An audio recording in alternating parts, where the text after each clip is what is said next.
Hello, everyone, and welcome to Claret and Booze. Welcome to my daily ramble. My name's Nick. I hope you've all had a great break, brilliant Christmas, and I hope you're all going to have a nice one tonight as well, whether that's actually going out with your mates, getting drunk, or, like me, a bit more sedate, going out for a meal, going to come back and just watch the fireworks on the box, because I'm not very rock and roll anymore. It's kind of what happens when you have kids and stuff like that. Before we get started, as always, if you're new to this channel, please drop a like on it. And subscribe as well. Got that the wrong way around. Subscribe and drop a like on it as well. It does really help us. So what we're going to talk about today, right? Well, I've watched the Arsenal game back. I've been embroiled in a load of crap on Twitter since the win. Like I said before, people out there just looking to suck the jam out of your donut. You're not allowed to enjoy a win now. You're not. If you don't like the manager, you're not allowed. You're not allowed yeah, I don't know. That I've never ever seen the fan base this divided. Twitter is a repulsive place. I've said it before, but like I said, I don't really want to be involved in that on Twitter now. I do kind of block as many people as I can. But the first thing that happened when I got back from that game, which I absolutely loved, you all saw my morning after vlog, morning after video. You saw Gary and Mickey's show after the game as well. We were all over the moon with that game, but then immediately I wake up in the morning, you're tagged. And a lot of these, because I didn't really check Twitter the night before, but you kind of tagged in so much shit. So these fans are weaponising wins. The first thing that happens when that 90-minute whistle blows, bang, they're on Twitter. They're just straight away. And it's madness, really, you know. And these people like to call us toxic because we've got a different opinion. It just seems mad. Now, I suppose when you listen to this channel, if you haven't got our opinion, you don't agree with it and stuff like that, you'll think it's toxic as well. But it's not. It's just an opinion. I'm not driving a divide. We're not driving a divide. We're just literally saying what we think, and a lot of people agree with us. The same as a lot of people agree with you. Nothing's ever been any different in this fan base. I put a post out this morning in relation to this, and you know, people are blaming YouTube channels and influencers and people on Twitter and Twitter accounts. They're the ones that are driving this divide. No, they're not. David Moyes has been very he's had a very successful period for this club, but unfortunately, like Sam Allardyce, like Kirbishley before him, defensive managers will always happen at West Ham, because attacking football is in the club's DNA, and there will always be a massive section of fans that will not warm to a defensive manager. They just won't. It's as simple as that. And that's with or without social media. It was the same when Sam Allardyce was here. And I know that social media was about back then, but not as prevalent as it is now. Nowhere near. There weren't as many YouTube channels. You know, Twitter had really sort of just got going. There wasn't really much going on there. So it had nothing to do with that. When Kirbishley was around, there was still a divide in the fan base. There was still a divide there. There was. But what you've got now, I'll tell you what has changed. It's given the ability to people that are happy and content with the current manager, which is your choice, by the way. I'm not judging you for it, but they are happy and content. But there are a section of these people that detest anyone that doesn't think like them. They detest them. They can't stand anyone with a difference of opinion. And what Twitter has done is it's given these people a safe space, a safety blanket, in which they can hide behind anonymous accounts and do what they was never brave enough to do before. And that's beat their chest and act like packs of fucking wolves and start ripping other West Ham fans apart. You know? Gutless fucking cowards. I'm not being funny. A lot of the people that give me stick, and there's a lot of them, I blocked them. But it was kind of brought to my attention last night that it's still been going on with certain accounts. I blocked ages ago. It's still going on. They're still making memes. They're still doing this. They're still doing that. And I'm not being... These are grown men. They're grown men that are doing this as well. And it is a fucking obsession. And it is wrong. And like I said, they are gutless. They're cowards. They'll laugh at this and they'll think, yeah, because they are. They are absolute fucking wimps. And I'm going to call you all out as that as well. All of the ones that hide behind anonymous accounts and throw abuse. You are. It drives me mad, actually, because I don't like arguing with no one. And it feels like you're arguing with no one. You're just getting abuse from people. You don't know who the fuck they are. You haven't got a clue. I'm not used to it. You know, I'll talk to anyone face to face. But the fact of the matter is, my phone number's out there. If anyone wants to phone me, you can phone me. I'll talk to you. Honestly, man to man. Or you can meet me. Or you can come up to me and talk to me at a football match, because you get plenty of opportunities if you go to the fucking games, that is. But no, that never happens. I never have anything other than positive interactions with people, to be quite honest. Even though I do meet occasionally someone who don't agree with me, it's a positive interaction because they're decent people. You know, generally, if you have got any of these little fucking worms that are at games or something like that, they probably wouldn't say anything to you anyway, because like I said, cowards.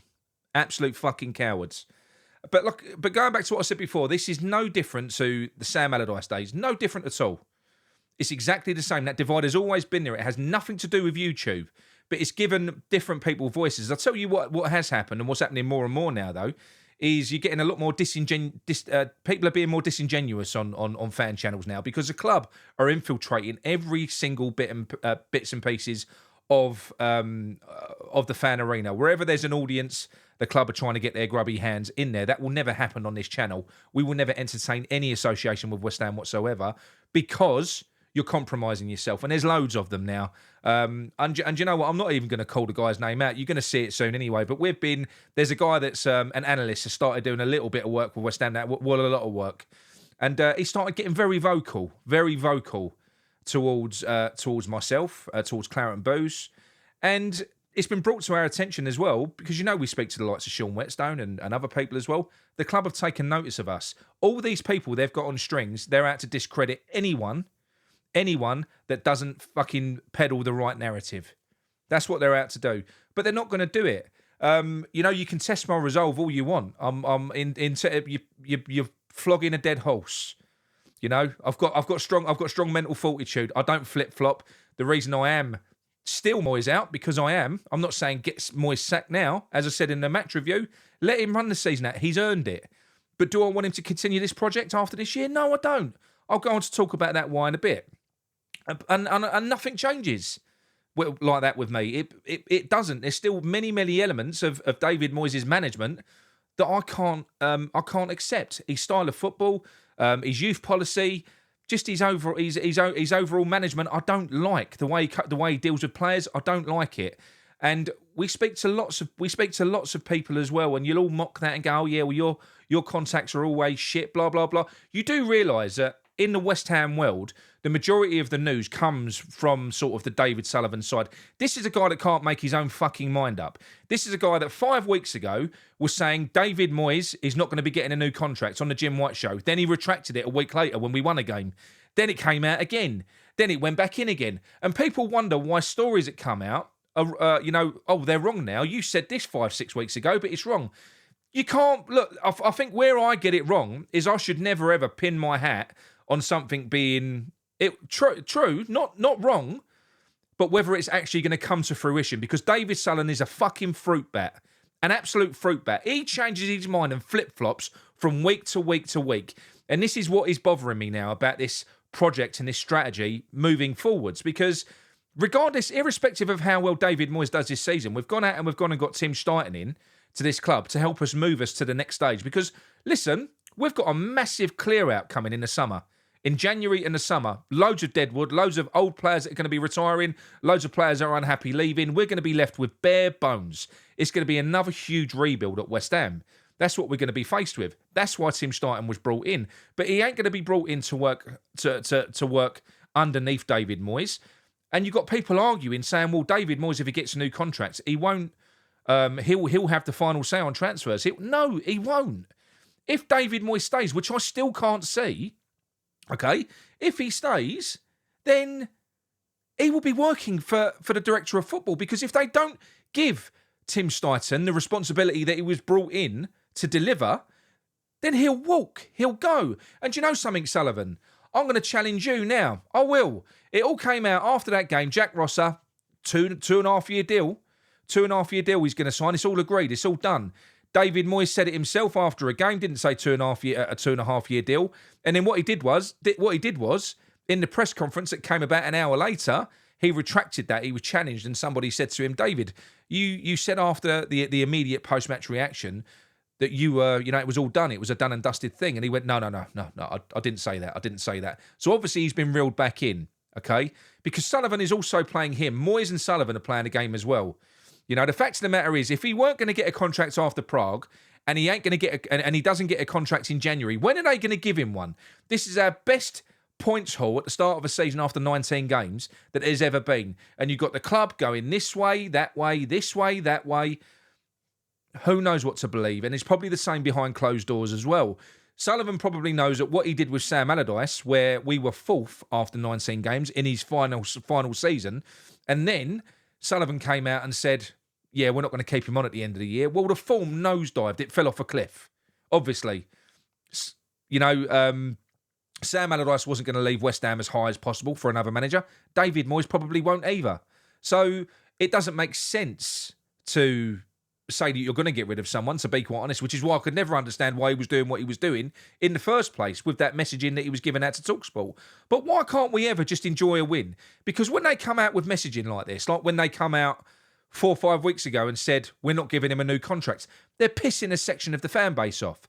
And then we enjoy a win, we do this, and then they come out and they say, oh no, we are going to give him a new contract now after a couple of wins. Now, as great as that Arsenal result was, it was brilliant. It was a defensive low block where we conceded 73 touches in our own area, a Premier League record for a team that don't score. They had 30 shots on goal. We were brilliant. I absolutely loved the performance. I loved that we shithoused it. But it wasn't a masterclass. It was probably a bit of a one-off. If you replayed that game 5 or 10 times, we'd lose 7 or 8 of them. If you played that way, that's a fact. What was masterful about that performance was the way that the players applied themselves and they fucking threw their bodies on the line. That was amazing. Sitting deep and playing defensively the way that we do and creating 3 chances for probably the best forward line in the league is still, I'm telling you, not the right way to go. Look at the amount of goals and assists that they're getting. They had 3 chances. One of them was a penalty. Kudus and Bowen. Imagine if we were creating fuckloads of chances for those players. So no, I'm still maintaining my stance. And you know what? I probably always will, unless the style changes. Unless there's a huge change. I won't change my stance on this, even if the results keep on coming. And I hope they do. I hope that Moyes Ball gets us Europe. But it doesn't mean I'm going to want to watch Moyes Ball next year. I ran a poll on Twitter. I said, humour me, people. As we all know, Alonso is linked with West Ham. He's also linked with Real Madrid. Well, Ancelotti has just penned a new deal. He's their manager until 2026. So he ain't going Real Madrid. So I said, humour me. If David Moyes, after the best start in Premier League history, managed to finish in 6th place at the end of the season, would you keep him then? So he gets us Europe for a full successive year. Would you keep him? Or would you get Xabi Alonso if Xabi Alonso was on the table? And about 60% said no, out. We want Alonso. Even now, even in that scenario. So the fan base is split and it will stay split. Going back to what I said earlier on, because you're always going to have a certain amount of fans that love football and love our heritage and love the fact they love the West Ham way. There are a section of fans that like to Sam Allardyce cup their ear to the West Ham way. Attacking football, what's that? Well, do you know what? I'm sorry to piss on your chips, but there's always going to be fans that want something different. And I haven't got a problem with you being happy with this. The issue comes around is at the moment, it's just censorship. It's like, as it stands at the moment, I think we're the only channel that offer a different voice on a social media platform. The only one. That's it. Out of all the channels that there are, I think we're the only channel that offer a different voice to what everyone else is doing. And I'm not saying what everyone else is doing is wrong, by the way. I'm not saying that. But what is wrong with that? What is wrong with everyone being represented? What's wrong with a different voice? What do you really want everywhere to be a fucking echo chamber? Because as good as it is at the moment, and it is good in terms of results, it ain't perfect, and it isn't what every fan wants. At home, it's still a fucking morgue over there. There's still no atmosphere. And yes, that is down to the playing style and everything else. It is. It's not exciting football. It's exciting for the last 10 to 20 minutes in some games. It is. But I just want more for West Ham. I think we're on the cusp of something new. And going back to what I was saying earlier on, I know that I'm bouncing all over the place on this because I want to try and get this delivered as quickly as I can. Sullivan, I'm going to ask you, prove to everyone that you're not a bullshitter. Prove to everyone, you do what you've told your little cronies that you said that you're going to do, what David Moyes said after his press conference. I challenge you, give that bloke his 3-year deal. Go on, give him his 3-year deal. Let's see you do it. We've all heard it now. In January, we've got a 3-week break coming up. There's no reason why you can't get those talks done. So how about if you're going to do it, go out there and get his 3-year contract signed, you little fucking melt. Because you won't. And I know that you won't. You know why? Because it would be stupid, first of all. We've already seen we struggled in the league last year. We've got good results this year, but do you know what? A lot of the games have left a lot to be desired. We've smashed and grabbed a lot of them. We've got AFCON coming up, and you have to sell season tickets at the end of the year. What if the form fell off? What if the second half of this season went like the second half of Sam's season? And then you've got to try and sell season tickets at the end of the year with a manager that has plummeted down the league, with players that want to leave, with a pissed off fan base, and you're stuck with him. You've either got to pay him off, which you don't like doing. That's why I don't think you're going to do it, 100%. And apart from anything else, I want to believe that what I've been told is 100% true. In fact, I do believe that it's true, but I want to believe that you are going to stick to it. I want to believe that the reason you brought Tim in was for a wider project. I want to believe that you have got bigger plans in mind. I want to believe that you aren't the biggest fucking flip-flop in our fan base, which is mental considering you own the club. You should have a clear vision, and whether it were through ups or downs, you should be unaffected. But you're not. You knee-jerk and you react and you change like the fucking wind. So let's see. Things are as good as they're going to get now with Moyes. We've just won a trophy. Best start to a season after 19 games. Irrespective of what happens against Brighton, that don't matter. Right? Go out there, Sullivan. Give him his contract. Go on. Let's see you do it. I bet you we don't. I bet you all we're going to get is little whispers throughout the year. We're going to sit down in February. We're going to sit down in March. We're going to sit down at the end of the year.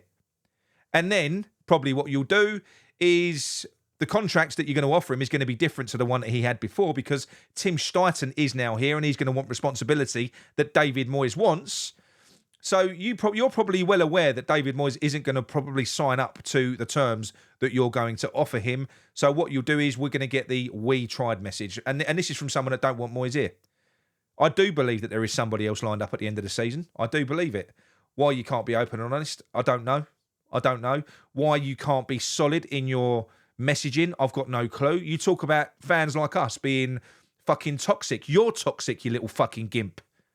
5 weeks ago, you're saying you ain't giving him a contract. Now you're saying you are. If we lose the next 3 games, you'll be back on Talk Sport again, saying he ain't getting a contract. You're a fucking idiot, mate. But anyway, look, that's it from me. Very angry one for New Year's Eve. I'm getting all charged up because I'm getting ready to start drinking. That's going to go well. Listen, we're back next year with a vengeance. We're never going to shut up. We're always going to be here. We're always going to speak our minds. So I'm not being funny. You lot can say what you want. Say what you want on Twitter. Keep that platform, that cesspit. Don't give a shit. All right? And as I said before, on Twitter, I'm trying to find out who someone is. Go and check my timeline if you haven't already. Anyone that can give me any information, I will be very appreciative. All right? So I'll speak to you all soon. Happy New Year. Best of health. Even David Moyes. Not you, Sullivan, you little fucker. No, even you. I will say that. I don't hate you. Best of health to everyone for 2024. Yeah, and that's it. That's me done. Like I say, never changing. It's going to be a new year. Same old Claret and Booze. Sorry, guys.